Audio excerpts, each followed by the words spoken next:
The Miraculous Journey of Edward Tulane. Chapter 22. It was dusk, and Edward was walking down a sidewalk.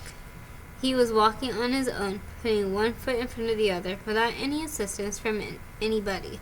He was wearing a fine suit made of red silk. He walked down the sidewalk, and then he turned into a path that led up a house with lighted windows.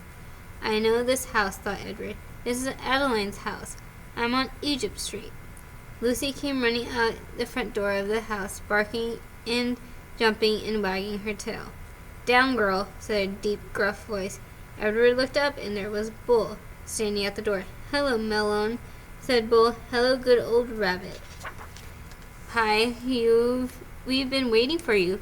Bull swung the door wide, and Edward walked inside. Adeline was there, Nellie and Lawrence and Bryce. "Susanna," then called Nellie. "Jingle," said Bryce. "Edward," said Adeline. She held out her arms to him, but Edward stood still. He looked around the room. "You're searching for Sarah Ruth?" Bryce asked. Edward nodded. "You got to go outside if you want to see Sarah Ruth," said Bryce. So they all went outside, Lucy and Bull and Nellie and Lawrence and Bryce and Adeline and Edward. "Right there," said Bryce. He pointed up the stars. "Yep," said Lawrence. "That is Sarah Ruth's constellation." He picked up Edward up and put him on his shoulder. "You can see her right there." Edward felt a pang of sorrow, deep and sweet and familiar. Why did she have to be so far away? If only I had wings, he thought, I could fly to her. Out of the corner of his eye, the rabbit saw something flutter. Edward looked over his shoulder, and they were the most magnificent wings he had ever seen, orange and red and blue and yellow, and they were on his back. They belonged to him. They were his wings. What a wonderful night this was. He was walking on his own. He had an elegant new suit, and now he had wings. He could fly anywhere, do anything. Why had he never really realized it before? His heart soared inside of him. He spread his wings and flew off Lawrence's shoulder, out of his hands, and up into the night sky, toward the stars, toward Sarah Ruth. "No!" shouted Adeline. "Catch him!" said Bryce. Edward flew higher. Lucy barked. "Melon!" shouted Bull, and with a terrific lunge, he grabbed hold of Edward's feet and pulled him out of the sky and wrestled him to the earth. "You can't go yet," said Bull. "Stay with us," said Adeline. Edward beat his wings, but it was no use. Bull held him firmly on the ground. "Stay with us," repeated Adeline. Edward started to cry. "I couldn't stand to lose him again," said Nellie. "Neither could I," said Adeline. It would break my heart." Lucy bent her face to Edward's. She licked his tears away. Chapter 23. "Exceedingly well made," said the man who was running a warm cloth over Edward's face. "A work of art, I would say. Surprisingly, unbelievably dirty work of art, but art nonetheless. And dirt can be dealt with, just as your broken head has been dealt with." Edward looked into the eyes of the man. "Ah, there you are," said the man. "I see that you are listening now. Your head was broken. I fixed it. I brought you back from the world of the dead." "My heart," thought Edward, "my heart is broken." No need to thank me," said the man. "It's my job, quite literally. Allow me to introduce myself. I'm Lucius Clark, doll mender. Your head, may I tell you, will it upset you? Well, I always say the truth must be met head on. No pun intended.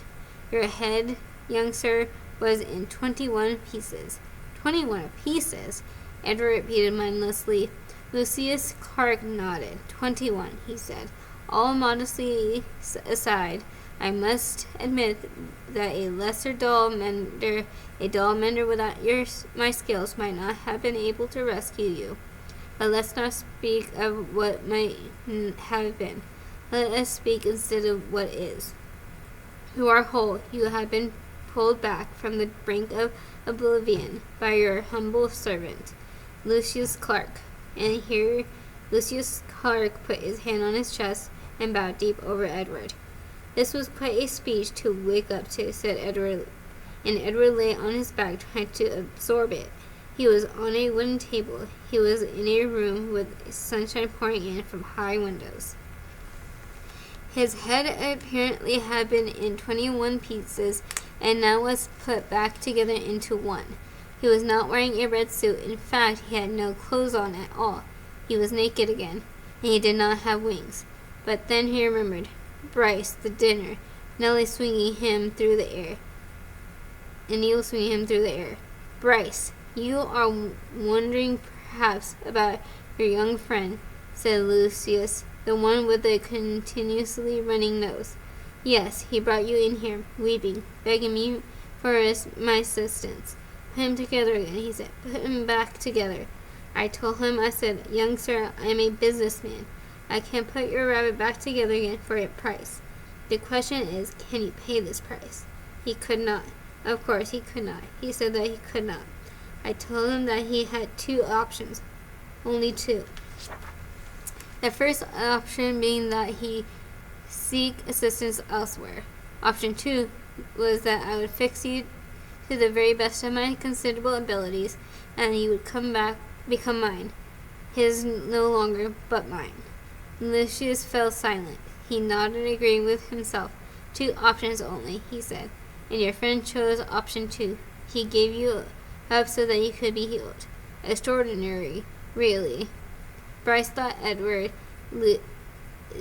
Lucius Clark clapped his hands together. But no worries, my friend.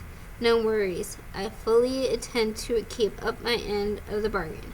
I'll restore you to what I received to be your former glory. You shall have a rabbit fur ears and rabbit fur tail. Whiskers will be repaired and replaced.